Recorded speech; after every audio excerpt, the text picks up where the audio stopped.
अस्सलाम वालेकुम बच्चों। हमारा नेक्स्ट सिंपल सा टॉपिक है effect of large specific heat capacity of water. पानी की इतनी ज्यादा स्पेसिफिक हीट कैपेसिटी है, उसका फायदा क्या है। तो पहले मैं बात कर रहा हूँ पानी की लार्ज स्पेसिफिक हीट कैपेसिटी के यूजेस क्या है, मतलब ये कैसे वर्क करता है, इसका मतलब क्या है। हमारे पास हमें पता है कि जो पानी है उसकी स्पेसिफिक हीट कैपेसिटी है 4200 जाउल पर केजी पर केल्विन। इसका मतलब ये हुआ पानी हमारे पास है 1 kg और इसको गर्म करना है, तो हमें कितनी हीट देनी है 4200 जाउल। इतनी ज्यादा हीट हमें देनी पड़ती है। इसका मतलब ये है कि हमें पानी को गर्म करने के लिए टाइम ज्यादा लगता है। ओके, और जब टाइम ज्यादा लगता है उसको हीट अप होने में, तो इसका मतलब हुआ उसको कूल डाउन होने में भी टाइम क्या लगेगा, ज्यादा लगेगा। ज्यादा टाइम लगा गर्म होने में और ज्यादा टाइम लगा स्लो होने में, इसलिए चाय कॉफी देर बाद ठंडी होती है, क्योंकि उसमें पानी का इस्तेमाल होता है। बात समझ आ रही। तो ये एक और रीजन होगी। ठीक हो गया। अब पानी की स्पेसिफिक कैपेसिटी ज्यादा है, यानी गर्म होने में ज्यादा टाइम लगता है। तो अब सुनो, इसका पहला फायदा जो हमारे टॉपिक रिलेटेड है, जितनी भी लार्ज बॉडीज है, ओशन और लेक, फॉर एग्जाम्पल ये है ओशन, ओके, और फॉर एग्जाम्पल तो ये सारा दिन इसके ऊपर रोशनी पड़ती है, हीट पड़ती है, तो पूरा दिन लगता है इसको हीट अप होने। बात समझ आ रही। अब जब रात आएगी ड्यूरिंग नाइट, तो नाइट टाइम में वो सारी जो हीट उसने अब्सॉर्ब की है वो अब क्या होगा, कूल डाउन होगी। तो सारी रात लगेगी उसको कूल डाउन होने। पूरा डे टाइम वो हीट अप रही, अब सारी रात वो क्या रहेगी, कूल डाउन होगी आहिस्ता आहिस्ता। तो इससे जो समंदर वाले इलाके हैं, जो झीलों वाले इलाके हैं, और साथ वाला सारा एरिया कूल कूल रहेगा। बात समझ आ रही है। तो इसीलिए जो लार्ज बॉडीज के करीब करीब एरियाज हैं, उनका टेम्परेचर हमेशा मॉडरेट रहता है।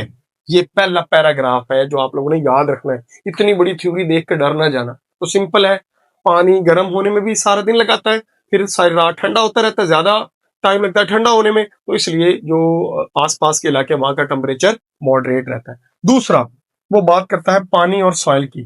तो जो वाटर है उसकी हीट कैपेसिटी है 4200 जाउल पर केजी पर केल्विन, और जो सॉइल है उसकी है 810 जाउल पर केजी पर केल्विन। तो इसका मतलब क्या है कि ये जल्दी गर्म हो जाती है और जल्दी मतलब ठंडी हो जाती है सॉइल, लेकिन पानी गर्म होने में ज्यादा टाइम लगता है। इसका फायदा क्या होता है, ध्यान सुनना। ये हमारे पास है समंदर और ये है सॉइल। मैं यहाँ पे लिख लेता हूँ वाटर और सॉइल। इसका फायदा क्या होता है। अब दिन की बात कर रहा हूँ, डे टाइम। डे टाइम में जब सनलाइट पड़ी तो ये जल्दी गर्म होगी, तो इससे गर्म हवा ऊपर की तरफ उठती है। लेकिन पानी अभी गर्म नहीं हो, पानी गर्म होने में टाइम लगाता है, वो शाम के करीब कहीं होगा। तो ये देखो हवा ऊपर उठी, तो अब यहाँ पे हवा का खला बन गया, गैप बन गया। अब इसको फिल करने के लिए समंदर से हवाएं चलती हैं इधर। ओके, और रात के वक्त क्या होता है, रात के वक्त जो सॉइल है, मैं दोबारा लिख देता हूँ, सॉइल जल्दी ठंडी हो जाती है, जल्दी ठंडी हो जाती है, लेकिन पानी अभी क्या है, गर्म है। तो पानी से हवाएं किधर उठती हैं, ऊपर। और अब हवाएं चलेंगी नाइट टाइम में सॉइल से समंदर की तरफ। तो इसीलिए दिन और रात लैंड ब्रीज और सी ब्रीज चलती रहती हैं, जिससे जो टेम्परेचर है वो क्या रहता है, मॉडरेट। तो ये दो रीजन आप लोगों ने पहले एक्सप्लेन करने। फिर हमारा मेन टॉपिक आता है कि जो रेडिएटर है कार का, यानी वो इंजन जो है गाड़ी का, उसको कैसे कूल रखा जाता है। तो मैं छोटी सी एग्जांपल के साथ, एक छोटी सी डायग्राम के साथ इसको एक्सप्लेन करता हूं, हमारा टॉपिक कंप्लीट हो गया। ये है कार इंजन।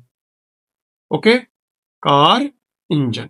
कार इंजन के अंदर क्या होता है कि यहाँ पे पड़ा है रेडिएटर।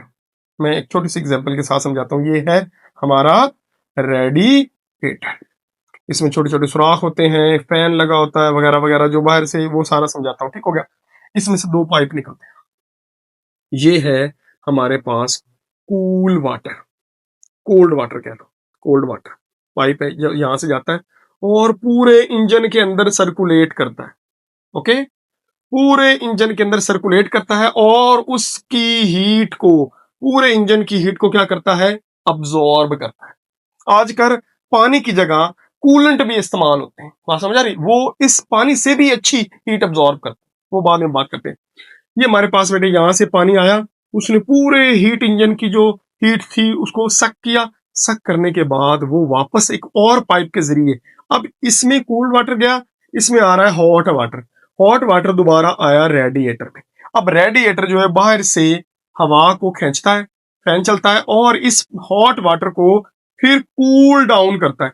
कूल डाउन करने के बाद फिर ये पानी इधर जाता है वापस और फिर ये अंदर हीट को सक करता है और इस तरह ये सिस्टम चलता रहता है। बात समझ आ रही?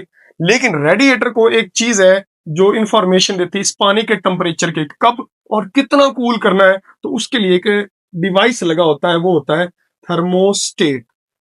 क्या नाम है उसका?